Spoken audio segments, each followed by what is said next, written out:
Hello friends, നമ്മളിപ്പോൾ പോകുന്നത് ആന്ധ്രാപ്രദേശിലെ കുർണൂൽ ജില്ലയിലെ യാഗന്തി ഉമാമഹേശ്വര ക്ഷേത്രത്തിലേക്കാണ്.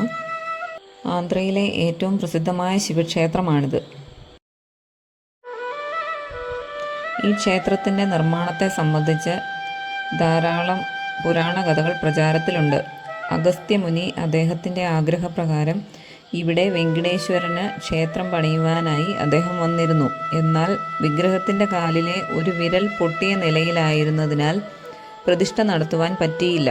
ഇതിൽ അസ്വസ്ഥനായ അദ്ദേഹം തപസ് ചെയ്യുവാൻ തീരുമാനിച്ചു. തപസ്സിൽ സംപ്രീതനായി ശിവൻ പ്രത്യക്ഷപ്പെട്ടപ്പോൾ അദ്ദേഹം ശിവനോട് കൈലാസത്തിനു സമമാണ് ഇവിടമെന്നും പാർവതീ ദേവിയോടൊത്ത് ഇവിടെ വസിക്കണമെന്നും ആവശ്യപ്പെട്ടു. അങ്ങനെ നിർമ്മിച്ചതാണ് ഈ ക്ഷേത്രമെന്നാണ് ഒരു വിശ്വാസം.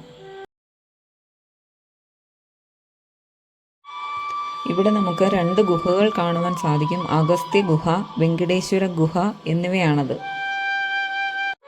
അഗസ്ത്യമുനി ശിവനെ പ്രസാദിപ്പിക്കുവാനായി തപസ് നടത്തിയ ഗുഹയാണ് അഗസ്ത്യ ഗുഹ എന്ന് വിശ്വസിക്കപ്പെടുന്നു. 120 പടികൾ കുത്തനെ താഴേക്കിറങ്ങിയാൽ മാത്രമേ ഇവിടെ എത്തുവാൻ സാധിക്കൂ. ഇതിനുള്ളിൽ ഒരു ദേവീ വിഗ്രഹവും കാണാം. വെങ്കടേശ്വരൻ്റെ തകർന്ന പ്രതിഷ്ഠ കിടക്കുന്ന ഗുഹയാണ് വെങ്കടേശ്വര ഗുഹ. അഗസ്ത്യ ഗുഹയെ വെച്ച് നോക്കുമ്പോൾ ഇവിടേക്ക് ഇറങ്ങിച്ചെല്ലുക എന്നത് അത്ര ബുദ്ധിമുട്ടുള്ള കാര്യമല്ല. ഇവിടുത്തെ വിശ്വാസമനുസരിച്ച് ഇവിടെ കാണുന്ന വെങ്കടേശ്വര പ്രതിമ തിരുമല ക്ഷേത്രത്തിനെക്കാട്ടിലും പഴക്കമുള്ളതാണ്.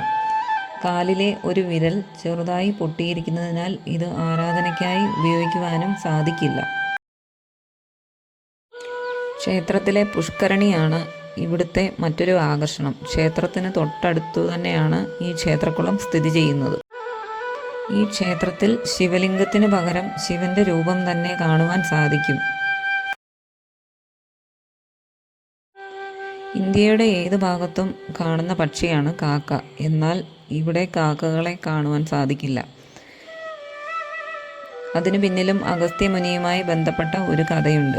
അഗസ്ത്യമുനി തപസ് ചെയ്യുന്നതിനിടയിൽ കാക്കകൾ അദ്ദേഹത്തെ സ്ഥിരമായി ശല്യപ്പെടുത്തുകയും തുടർന്ന് കാക്കകൾക്ക് ഈ സ്ഥലത്ത് പ്രവേശിക്കാൻ കഴിയില്ലെന്ന് അദ്ദേഹം ശപിക്കുകയും ചെയ്തു എന്നാണ് ഐതിഹ്യം.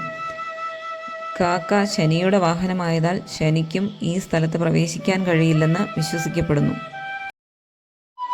ക്ഷേത്രത്തിന് മുന്നിലുള്ള നന്ദി വിഗ്രഹത്തിന് വലിപ്പം കൂടി വരുന്നതായി തെളിഞ്ഞിട്ടുണ്ട്. ഓരോ 20 വർഷത്തിലും വിഗ്രഹം 1 ഇഞ്ച് വീതം വളരുന്നുണ്ടെന്ന് ആർക്കിയോളജിക്കൽ സർവേ ഓഫ് ഇന്ത്യ സ്ഥിരീകരിച്ചു. ഉള്ളിൽ നടക്കുന്ന രാസപ്രവർത്തനങ്ങൾ കാരണം വികസിക്കുന്ന ഒരുതരം പാറയിലാണ് ഈ വിഗ്രഹം കൊത്തിയെടുത്തിട്ടുള്ളത് എന്നതാണ് ഇതിന് നൽകുന്ന ശാസ്ത്രീയമായ വിശദീകരണം. പണ്ട് ഈ വിഗ്രഹം വളരെ ചെറുതായിരുന്നു. ആളുകൾ ഇതിനു ചുറ്റും പ്രദക്ഷിണം നടത്തിയിരുന്നു. എന്നാൽ ഇപ്പോൾ വിഗ്രഹത്തിൻ്റെ വലുപ്പം കൂടിയത് കാരണം അരികിലുള്ള കൽത്തൂണും വിഗ്രഹവും തമ്മിലുള്ള വിടവ് ഇല്ലാതായതിനാൽ പ്രദക്ഷിണം നടക്കില്ല.